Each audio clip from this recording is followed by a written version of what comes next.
One of the first things I did when I received my Nikon Z9 camera was outfit it for video with the dedicated SmallRig cage number 3195. As you may know, over the last year or so, I've made a series of videos on my Z6 rig, the last about my power solution for that system. And 6 months ago now, I made an initial Z9 rig video. As far as power solutions, for the Z6 camera, I used a SmallRig dummy battery plugged into the SmallRig V-mount battery plate number 3204. The Z9, like the Z6 II and Z7 II, has the option of USB-C charging of the internal battery and continuous power. So the hunt was on for a suitable battery with USB-C port, since neither the battery plate or my existing V-mount batteries include a USB-C port. I'll link those earlier rig videos at the end and in the description, and I'd refer you to the former Z9 rig video for more details. But don't run away just yet. Here is the star of the show. No, it's not me. Hi, Ray here. It is Ray here. And Scott BV, if you're still out there, here's my follow-up video. And this is the battery I chose, the SmallRig VB99 99 watt-hour V-mount battery. Once again, SmallRig has opted for more luxurious packaging for this product. This box is certainly sexier than the plain ones we're used to seeing with smaller SmallRig components, except for a bit of a ding it sustained during shipping. Full disclosure, SmallRig sent me this battery gratis.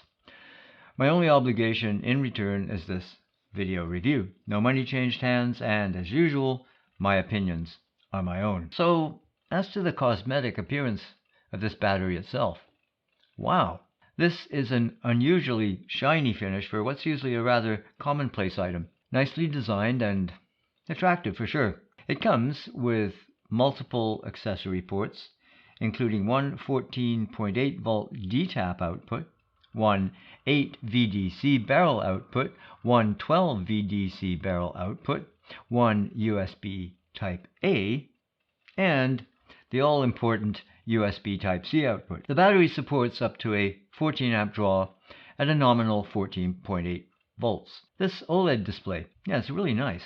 Right now it's showing, out of the box, it's charged to 52%. The battery can be charged using a standard V-mount charger, an optional D-tap charger, or by using the USB Type-C input-output with a 65 watt PD fast charger. Wow, it's super light. And yeah, this is really quite slick compared to the other batteries in my bag. They're really ugly ducklings by comparison. This is tiny. 107 by 73 by 53 millimeters, weighing about 550 grams or 1.2 pounds. Compared to, say, the IndyPro 98 watt-hour battery, that is 1.5 pounds and 119 by 91 by 53 millimeters. So smaller and lighter than that mini V-mount.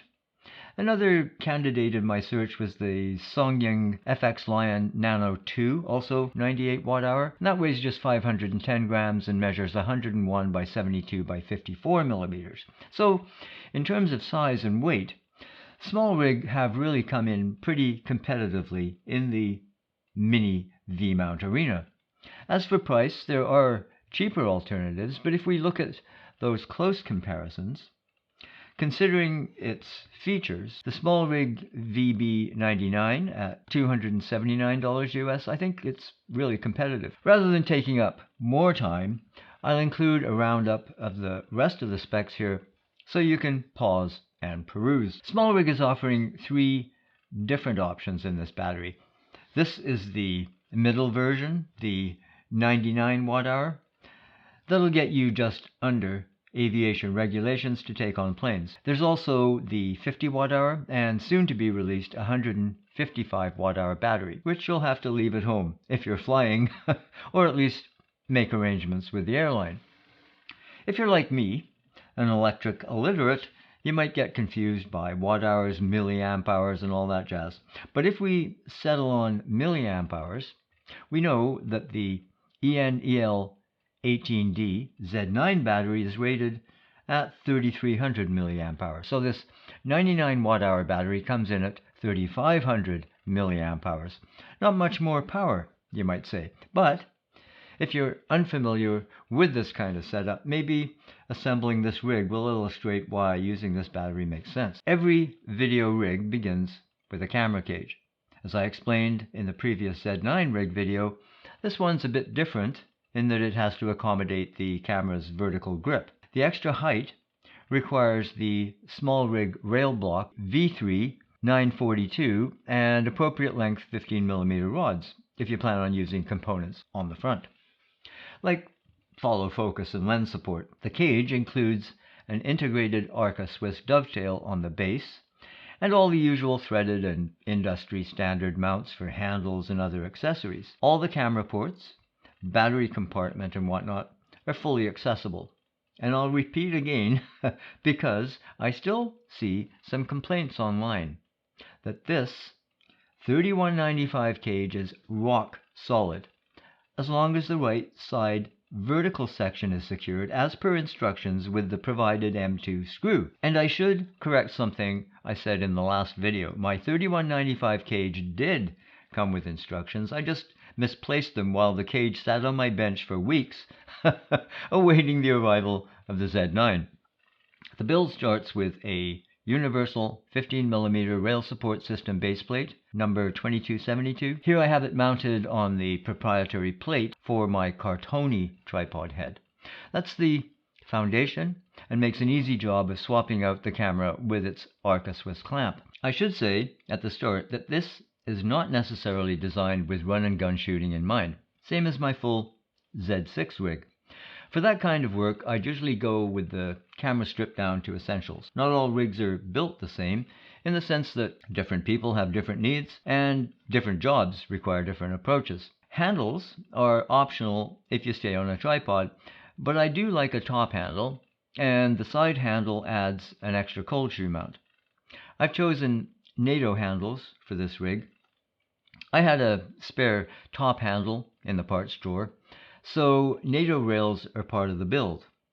As I said in the original Z9 rig video, the Z9 with its expanded video features, internal 10-bit and even RAW recording up to 60p, as well as better exposure tools, it's better suited to run and gun, despite it being heavier as a standalone camera. A waveform has been added since I made the last video, but not yet false color. Nikon, if you're watching, and if that's possible with a firmware update.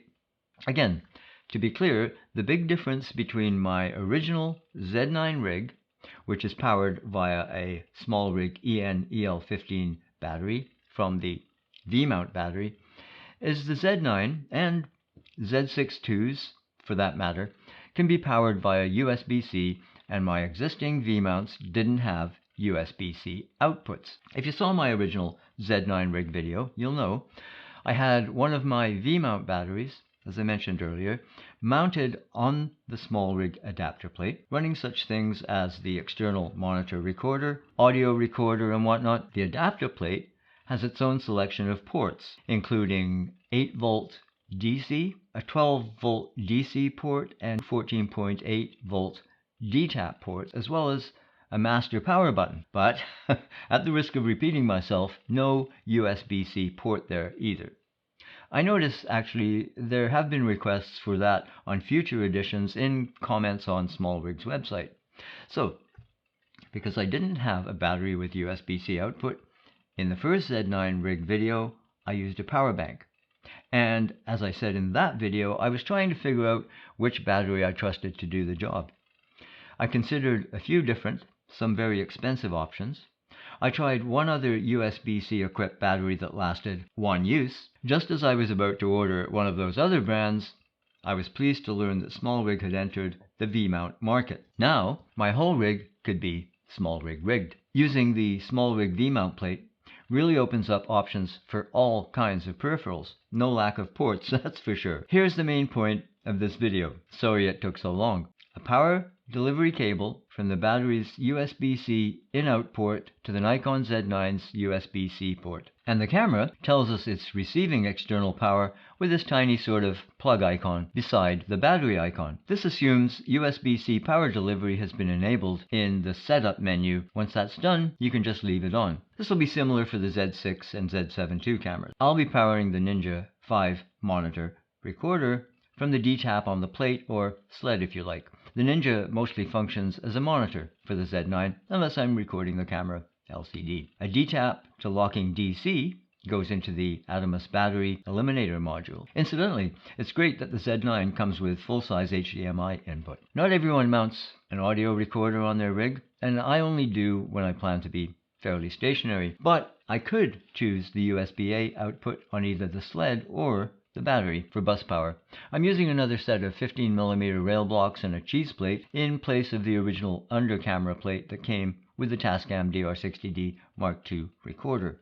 As I've mentioned in other videos in this series, I'll sometimes just go with the Rode Wireless Go system for audio.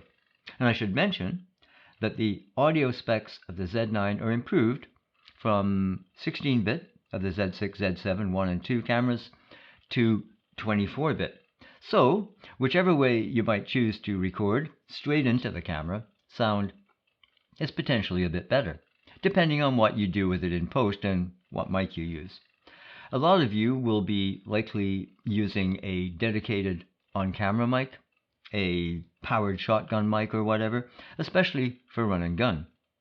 You'll appreciate the improved audio specs. Just a bit of cable management and we're ready to make our next documentary or commercial. Back to the OLED display. It shows quite a bit of information. Pressing the side power button when not in use, we can see the charge as a percentage, as we did when examined right out of the box. That's accompanied by a lightning charge icon when charging. Discharging, it displays the voltage of input, output ports, the battery charge, and battery voltage. When charging and discharging at the same time, we see the real-time voltage of the discharge ports, real-time juice, as the manual puts it, and the little charging icon flashes. Incidentally, the power button, as far as I can tell, only functions to show the readout. Long pressing it shuts the battery down, and I've noticed the battery does lose a little bit of juice over a few days in storage, just a few percentage points. There's a few warning displays. PDSCH indicates insufficient remaining power. It flashes at 1 second intervals at the corresponding port position. PCHG flashes when the USB-C port is abnormally charged. OC exclamation flashes when the USB-A or C ports are over-discharged. If the overall discharge exceeds the rated power, the full screen will flash OP every 3 seconds. When the ambient temperature reaches 0 centigrade or hits plus 45 centigrade, the screen will flash OT-UT. Presumably that stands for over temperature, under temperature, I'm guessing. You get a warning with when the battery reaches 10%. So pretty sophisticated array of internal stats we can see on this little OLED screen. I'm really glad that SmallRig added this battery to their product line. So far, I'm really quite impressed. As I say, it's a nice finish to what is now a rig comprised entirely of their components, most of which I bought before the company offered to supply me with a couple of items to try out. As with previous rig videos, I'll include a list of all components used in this build in the description below, with associated purchase links, affiliate and otherwise. They include options for B&H and Amazon links for US and Canada. If you purchase via those links, I get a few pennies to help keep this channel afloat. And there's no extra cost to you. So if you found this video useful, please give it the old thumbs up. It really does help us grow. And if you're new to the channel, please consider subscribing. Hit that notification bell so you don't miss a thing. In the meantime, take care of yourselves. Cheers, and we'll see you later.